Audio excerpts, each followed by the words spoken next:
গিন্নি, গিন্নি কোথায় গেলে? বলি সকালের জল খাবার কি এখনো হয়নি? দিচ্ছি বাবা, দিচ্ছি। সকাল হতে না হতেই তোমার খিদে পেয়ে যায়। বলি রান্না করতে হতে একটু সময় লাগে নাকি?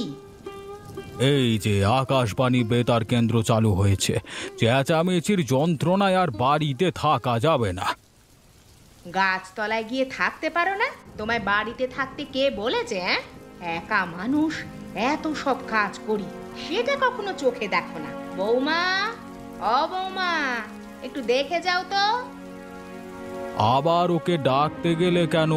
দাদু ভাইকে রেখে কি ও কোনো কাজ করতে পারবে? তার চেয়ে ভালো হতো আমি দোকানে গিয়ে নাস্তা করে ফেললে, বুঝলে?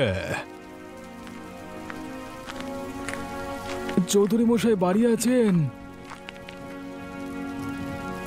কে বিমল, হঠাৎ সাত সকালে আমার বাড়ি? একটা কাজে এসেছিলাম চৌধুরী মশাই। আমি বিলের ধারে একটা জমি কিনেছি। আপনি তো লেখাপড়া জানা মানুষ, তাই একটু দেখে দেবেন কাগজপত্রের ভুল আছে কিনা। বাহ বাহ বাহ বাহ, আবারও জমি কিনেছো? এত টাকা পাও কোত্থেকে তুমি? এই ব্যবসা করে কটা টাকা লাভ করেছি, তাই দিয়েই কেনাকাটা করি। ঠিক আছে, আমি বিকেলে কাছারিতে যাব, তখন এসো একবার। এই নিন বাবা আপনার নাস্তা।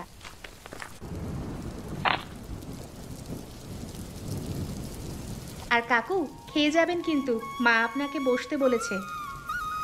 ঠিক আছে মা। তা খোকা কেমন আছে? এখন কিন্তু বর্ষার দিন, ওর যাতে ঠান্ডা না লাগে সেদিকে খেয়াল রাখবে। ও ভালোই আছে কাকু। ভালো থাকবে না?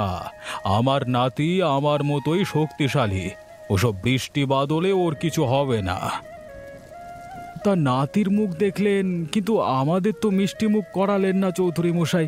গায়ের সবাই কিন্তু খুব আশাবাদী ছিল আপনার নাতির মুখে ভাত উপলক্ষে, মানে পেট ভরে ভোজ করবে আর কি। এ আবার এমন কি কথা? এখনো তো বেশি দিন হয়নি, একদিন সময় করে সবাইকে খাইয়ে ফেললেই হবে। তাড়াতাড়ি করুন, উৎসবের আয়োজন বাসি হয়ে গেলে কিন্তু খেয়ে মজা পাবো না। সে কি কাকু, উঠে যাচ্ছেন যে? আর একটু কিছু মুখে দিন। আমার একটা কাজ আছে মা, একেবারে এসে তোমার ছেলের মুখে ভাত খেয়ে যাব।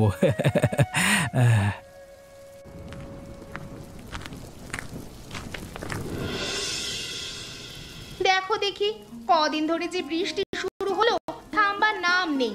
এবছর বন্যাই বাঁধিয়ে ছাড়বে। এদিকে ঘরটার অবস্থা ভালো নয়, জায়গায় জায়গায় জল পড়ে কাঁথাটাও ভিজে গেছে বৃষ্টির জলে। মা, ও মা, রান্না করনি এখনো? খুব খিদে পেয়েছে যে। হাঁড়িতে ভাত চড়িয়ে দিয়ে এসেছি, কিন্তু তরকারি কিছু নেই। যা তো মা, চৌধুরীদের পুকুর পাড় থেকে কটা কচু শাক তুলে নিয়ে আয়। না না মা, আমি ওদিকে যাব না। রায়গিন্নির যা মুখ, ওসব আমি শুনতে পারবো না। তুই তো আর ওদের বাড়ির ভিতরে গিয়ে কিছু নিয়ে আসছিস না, কেবল পুকুর পাড় থেকে কটা কচু পাতাই তো নিবি। যা না মা, গিয়ে কচু শাকগুলো নিয়ে আয়, না হলে কিন্তু নুন লঙ্কা দিয়ে খেতে হবে। ইস, সব কাজ কেবল আমাকেই করতে হয়। যাচ্ছি বাবা যাচ্ছি, কিন্তু পরের বার এগুলো ভোলাকে দিয়ে আনাবে।